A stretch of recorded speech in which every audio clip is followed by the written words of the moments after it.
Olá, mulheres! Aqui é a Série Silva do Mulheres Ensinando Mulheres. Hoje vamos dar continuidade ao capítulo número 6. Vamos terminar o mesmo do livro Quebrando Paradigmas sobre Heranças Espirituais, da pastora Tânia Teresa. O título do capítulo número 6 é A Raiz de Iniquidade. Vamos lá? Confissão sem arrependimento não tem aplicabilidade. Daniel foi levado cativo à Babilônia, ainda jovem. Ali, em terra estrangeira, escolheu ser santo e assim não se contaminou com as finas iguarias do rei. Apesar disso, o profeta permaneceu 70 anos no cativeiro. Certo dia, Daniel decidiu ler o livro de Jeremias e declarou: No primeiro ano de Dário, filho de Assuero, da linhagem dos Medos, o qual foi constituído rei sobre o reino dos caldeus, no primeiro ano do seu reinado, eu, Daniel, entendi pelos livros que o número de anos de que falara o Senhor ao profeta Jeremias, que haviam de durar as assolações de Jerusalém, era de 70 anos. Voltei o rosto ao Senhor Deus para o buscar com oração e súplicas, com jejum, pano de saco e cinza. Orei ao Senhor, meu Deus, confessei e disse: Ah, Senhor, Deus grande e temível, que guardas a aliança e a misericórdia para os que te amam e guardam os teus mandamentos. Temos pecado e cometido iniquidades. Procedemos perversamente e fomos rebeldes, apartando-nos dos teus mandamentos e dos teus juízos.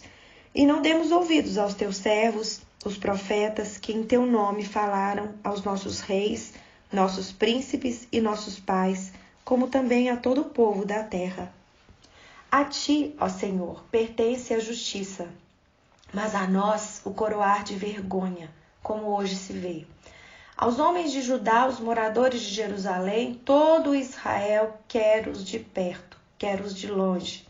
Em todas as terras por onde os tem lançado por causa das suas transgressões que cometeram contra ti.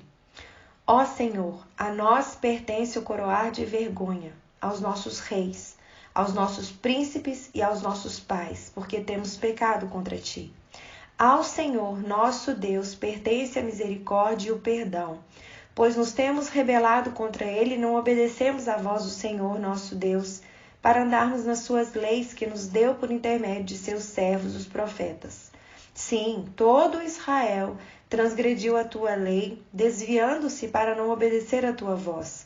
Por isso, a maldição e as imprecações estão escritas na lei de Moisés, servo de Deus, se derramaram sobre nós, porque temos pecado contra ti. Daniel 9, de 1 a 11. O que esse texto revela? Quando Daniel compreendeu que estava cativo em razão dos pecados de seus pais, avós, bisavós e tataravós, ele foi confessá-los a Deus. Por que o profeta fez isso? O versículo 13 do mesmo capítulo tem a resposta, porque ele sabia o que a lei de Moisés dizia sobre bênçãos e maldições.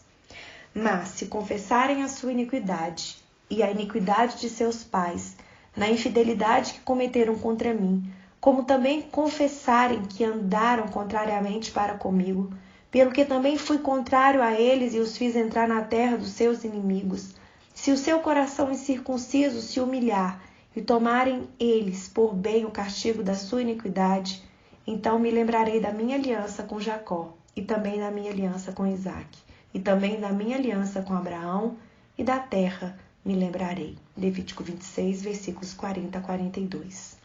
A tendência humana é dizer: eu não fiz nada, por que Deus está com raiva de mim? Eu não derramei sangue inocente, meu pai derramou, não tenho nada a ver com isso. Porém, o texto de Mateus 23, versículos 35 a 36, lembra-nos que a raiz de iniquidade plantada por nossos antepassados vincula-nos ao pecado deles, e por ser assim, o mal que ela, a raiz, nutre pode manifestar-se a qualquer momento. Os textos de Daniel e Mateus permitem-nos concluir apenas quando confessamos nossos pecados a Deus, acabam-se as perseguições empreendidas pelas hostes espirituais da maldade. Ressalte-se, todavia, que é preciso haver antes genuíno arrependimento. Em que implica o arrependimento? Muitas pessoas não conseguem fazer distinção entre arrependimento e remorso. Aquele que sente remorso, na verdade, está preocupado com as consequências do ato praticado e ou com sua própria reputação. A preocupação é horizontal. Aquele que se arrepende tem a convicção de que o coração de Deus foi ferido com o erro cometido. Pequei contra ti somente, e fiz o que é mal perante os teus olhos. Salmo 51, 4. A preocupação é vertical. É o arrependimento quem libera a graça e a misericórdia divina. Não basta abrir a boca para limpar a caixa preta da família. Não adianta dizer ou pensar, eu vou confessar para ficar livre desse problema financeiro que vivo. Eu vou confessar porque quero que minha família saia da prostituição. Eu vou confessar porque quero que meu filho deixe de ser louco. Não vai funcionar. A confissão só terá efeito se houver quebrantamento, se o coração reconhecer diante de Deus o mal que praticou. Exemplificando, no caso narrado na página 91 de Washington, nos Estados Unidos, não bastava aquela mulher dizer a mim que sua história misturava-se com a história do cangaço no Brasil. Não bastava ela falar que seu avô matara muitos homens.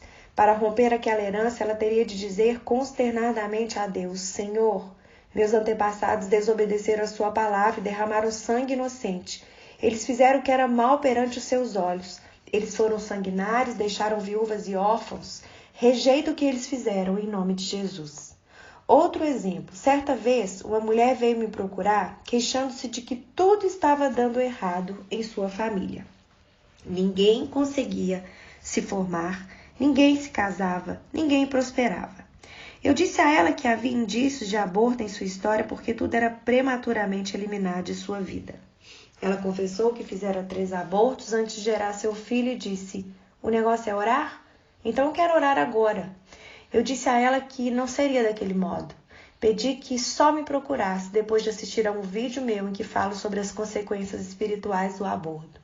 Eu queria que ela fosse convencida pelo Espírito Santo durante a ministração daquele sermão. Ela assistiu ao vídeo e retornou da mesma maneira querendo orar sem arrependimento. Eu disse a ela: querida, você está tratando de um assunto tão sério como se fosse uma manicure querendo retirar uma cutícula. Não é assim, não vai funcionar. A palavra de Deus diz: arrependei-vos, pois, e convertei-vos para serem cancelados os vossos pecados. Arrependimento produz dor e gera constrangimento. Ela me disse que não conseguia sentir nada, ao que respondi: então nós vamos orar sim, mas para você sentir. Eu ainda não vou pedir a Deus o desligamento da ação do mundo espiritual, até porque isso não seria possível sem arrependimento. Vou pedir ao Espírito Santo para produzir em seu coração o genuíno arrependimento. Quando isso acontecer, você pode voltar para orarmos novamente. Oramos nesse sentido no final daquela tarde. Às 3 horas da madrugada, no dia seguinte, meu telefone tocou. Do outro lado da linha estava aquela mulher aos prantos, dizendo: pastor, eu me arrependi. Agora eu entendi. Eu imagino quantos netos eu matei nos abortos que fiz. E oramos, desligando a ação demoníaca na vida de sua família. Sem arrependimento, nossas orações não passam de vazias repetições de palavras.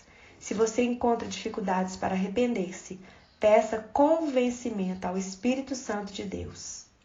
Mas eu vos digo a verdade: convém-vos que eu vá, porque se eu não for, o Consolador não virá para vós outros. Se porém eu for, eu vou-lo enviarei. Quando ele vier, convencerá o mundo do pecado, da justiça e do juízo. Do pecado, porque não crê em mim. Da justiça, porque vou para o Pai e não me verei mais. Do juízo, porque o príncipe deste mundo já está julgado. João 16, versículos de 7 a 11. Que Deus te abençoe e até o próximo áudio, onde nós já vamos começar o capítulo de número 7. Até lá!